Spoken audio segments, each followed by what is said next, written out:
سیدنا عبداللہ بن عباس رضی اللہ تعالیٰ عنہ سے مروی ہے کہ وہ ایک دن رسول اللہ صلی اللہ علیہ وآلہ وسلم کے پیچھے سوار تھے۔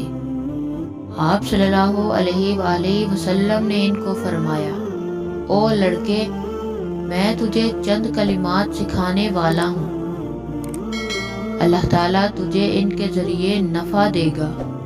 تو اللہ تعالیٰ کی حفاظت کر، وہ تیری حفاظت کرے گا۔ تو اللہ تعالیٰ کی حفاظت کر، اس کو اپنے سامنے پائے گا۔ جب بھی تو سوال کرے تو اللہ تعالیٰ سے سوال کر، اور جب بھی تو مدد طلب کرے تو اللہ تعالیٰ سے مدد طلب کر، اور جان لے کہ اگر پوری امت تجھے کوئی فائدہ دینے کے لیے جمع ہو جائے تو وہ تجھے کوئی نفع نہیں دے سکیں گی مگر وہی جو اللہ تعالیٰ نے تیرے حق میں لکھ دیا ہے۔ اس طرح اگر پوری امت تجھے کوئی نقصان دینے کے لیے جمع ہو جائے تو وہ تجھے کوئی نقصان نہیں دے سکے گی مگر وہی جو اللہ تعالیٰ نے تیرے حق میں لکھ دیا۔ کلمے اٹھا لی گئی ہیں اور صحیفے خشک ہو گئے ہیں۔ سیدنا عبداللہ بن عباس رضی اللہ تعالیٰ عنہ کہتے ہیں، میں نے کوئی ایسی چیز نہیں دیکھی جو صغیرہ گناہوں سے زیادہ ملتی جلتی ہو، اس چیز کی بنسبت جس کو سیدنا ابو ہریرہ رضی اللہ تعالیٰ عنہ نے بیان کیا۔ وہ کہتے ہیں کہ نبی کریم صلی اللہ علیہ وآلہ وسلم نے فرمایا، بے شک اللہ تعالیٰ نے آدم علیہ السلام کے ہر بیٹے پر اس کا زنا کا حصہ لکھ دیا ہے، وہ اس کو لا محالہ طور پر پا لے گا۔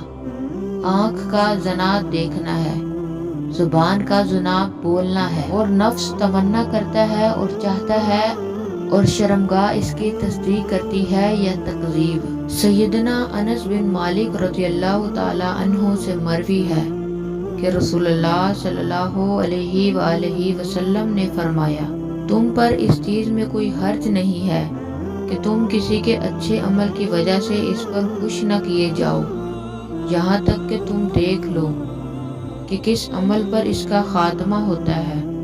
اس کی وجہ یہ ہے کہ عمل کرنے والا اپنی عمر کے طویل حصے میں یا کچھ زمانے میں ایسے نیک عمل کرتا ہے کہ اگر ان پر اس کی موت واقع ہو جائے تو وہ جنت میں داخل ہو، لیکن ہوتا یوں ہے کہ وہ اپنی روٹین تبدیل کر لیتا ہے اور برے عمل شروع کر دیتا ہے۔ اس طرح ایک آدمی کچھ عرصہ تک ایسے برے عمل کرتا رہتا ہے کہ اگر اس حالت میں اس کو موت واقع ہو جائے تو وہ جہنم میں داخل ہو جائے گا، لیکن پھر وہ بدل جاتا ہے اور نیک عمل شروع کر دیتا ہے۔ تو جب اللہ تعالیٰ کسی بندے کے ساتھ بھلائی کا ارادہ کرتا ہے تو اس کو اس کی موت سے پہلے استعمال کر لیتا ہے۔ صحابہ نے کہا، اے اللہ کے رسول، وہ اس کو کیسے استعمال کرتا ہے؟